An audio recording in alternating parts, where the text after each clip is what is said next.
আল্লাহর দেওয়া সম্মান যদি থাকে তাহলে কেউ নিতে পারে না। আলহামদুলিল্লাহ, আবারও ফিরে পেল লটারির মাধ্যমে ডিলারশিপ। আমার মেয়ের নামে এবার উঠছে, তো আমার মেয়েই পেয়েছে। আপনারা সবাই দোয়া করবেন যেন সবার মাঝে চালগুলো বিতরণ করতে পারে, কারণ আগে আপনার ভাইয়া গরিব মানুষদের মাঝে চাল বিতরণ করত ডিলারশিপের মাধ্যমে, আপনারা সেটা দেখেছেন। এবার আবার অনেক জল্পনা কল্পনা আমাদেরকে দিবে না, তারপর লটারির মাধ্যমে সেটা হচ্ছে আমরাই আবার পেয়েছি। আলহামদুলিল্লাহ, যদি আপনার নসিবে থাকে, আপনি যদি সৎ হন, আপনার যদি উদ্দেশ্য ভালো থাকে, তাহলে সেটা আপনি পাবেনই ইনশাল্লাহ, উপরে একজন আছে। আর যদি অসৎ কাজ হয়, অসৎ নিয়ত হয়, অসৎ লোকেরাও কিন্তু ট্রাই করে পায় নাই, অথচ আমরা পাওয়ার কারণে তারা আমাদের প্রতি খুবই ক্ষিপ্ত। তাদের ক্ষমতা দেখিয়ে নিতে চাইছে, কিন্তু আল্লাহ যদি আমাদের ভাগ্যে দেয় তাহলে দোষ কোথায় আমাদের? আর আমরা কেন আমাদের প্রাপ্য পাওনা সেটা তাদেরকে হুমকির ডরে ছেড়ে দিব?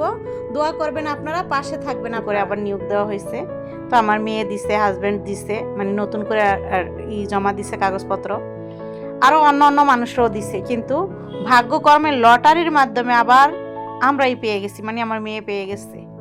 এখন যারা হচ্ছে ক্ষমতাশালী তারা তো সেটা নেওয়ার লেগে আবারও উঠা পড়া লাগছে। এমন না বিলে যে একজনে কারসাজি করে দেওয়া হয়েছে বিষয়টা। আমরা তো হচ্ছে বিপক্ষ দল, আমরা তো আর এখানে কোনো কারসাজির সুযোগ নাই, কারসাজি করেও আনা হয় নাই। লটারি হয়েছে, লটারির মাধ্যমে মসজিদের একটা বাচ্চাকে দিয়ে উঠানো হয়েছে, সেটা পাইছে, আমার মেয়ে পাইছে। এটা দেখে অনেকের ভালো লাগে না, অনেক কিছু তারা করার চেষ্টা করছে, হামকি দুমকি দিয়ে আমাদের কাছ থেকে মোটা অঙ্কের টাকা পয়সা চাইছে, কিন্তু আমরা কোনো কিছুতে রাজি হইনি। জিনিসটা আমাদের আগেও ছিল, আল্লাহর রহমতে এখন আবার লটারির মাধ্যমে আমরাই পেয়েছি। তো আমাদের জিনিসটা তাদেরকে কেন দিব? তারা যদি লটারির মাধ্যমে পেয়ে যেত, আমাদের কি তারা দিয়ে দিত না? অথচ ওই যে তাদের দল ক্ষমতায় আছে, যার কারণে হচ্ছে আমাদের কাছ থেকে তারা সেটা ছিনিয়ে নিবে। একটা জিনিস বোঝার চেষ্টা করেন যে আপনি একটা জিনিস লটারির মাধ্যমে পাইছেন, মাদ্রাসার বাচ্চাই না ধরছে, এবং হচ্ছে দুনিয়ার মানে মানুষজন ছিল, সাংবাদিক ছিল, তারপর হচ্ছে আপনার আইনতভাবে এটা হয়েছে যাতে কোনো ধরনের কারসাজি না হয়, এর ভিতরেও হচ্ছে ক্ষমতা দেখায়। তো কি বলবো মানুষে, এই যে কিছু বাজে মানুষ হচ্ছে দলের বদনাম করে। জীবন ভরে ছোটবেলা থেকে, জন্মের পর থেকে দল তো আমরা দেখি আসছি, দলের সাপোর্টার থাকতেই পারে। এই জন্য ফালতু কিছু মানুষ যদি এরকম জুলুমবাজি করে, অনৈতিক কাজ কাম করে, এরপর হচ্ছে দলের বদনাম, যে অমুক দল ভালো না, অমুক দলের মানুষ এরকম, এগুলো যে কবে শুধরাবে? এগুলো যদি শুধরাতো তাহলে দেশটা অনেক সুন্দর হতো। এই হোক, অনেক কথাই বলে ফেললাম, কারণ মনে তো কষ্ট থাকে, যার কারণে সব কিছুই ভালো মন্দ শেয়ার করি। তো সেলাই করার জন্য কাপড় টাপড় কাটলাম, তারপর হচ্ছে সেলাই করতে বসলাম। সারাদিনের ব্যস্ত কাজ, এখন যেহেতু রমজান মাস, কাটিং করলাম, সেলাই করলাম, তারপর হচ্ছে গোসল করব, নামাজ পড়ব, এরপর হচ্ছে রান্নাবান্নার কাজ। এইভাবে হচ্ছে রমজান মাসে বেশি বেশি কাজ আর ব্যস্ত সময় যাইতেছে। সবাই দোয়া করবেন আমাদের জন্য। এতে ভালো করলে আল্লাহ তার পাশে থাকে, সহায় থাকে, এটাই হয়েছে সবচেয়ে বড় কথা। তো এখানে মশলা কষানো হইতেছে, পেঁয়াজটা তো দিয়ে দিলাম, এরপর হচ্ছে আদা রসুন বাটা দিব, মানে মোরগের মাংস দিয়ে হচ্ছে পোলাওর চাল দিয়ে একটু ভুনা খিচুড়ি রান্না করব ইফতারের সময় খাওয়ার জন্য। তো এক এক করে হচ্ছে গুঁড়া মশলাগুলো দিয়ে দিলাম। এখন ভালো করে মশলাটাকে কষিয়ে নিব।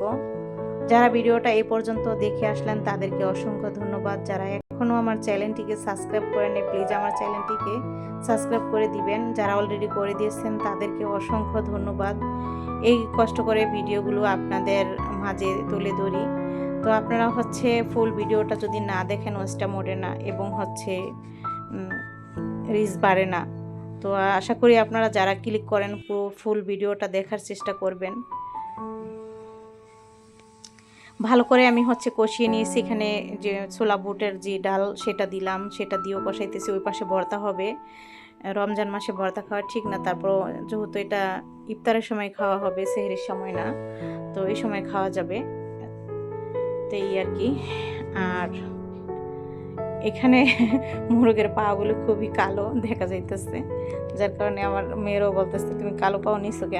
আসলে কালো পাও খাইতে আমার কাছে ভালো লাগে।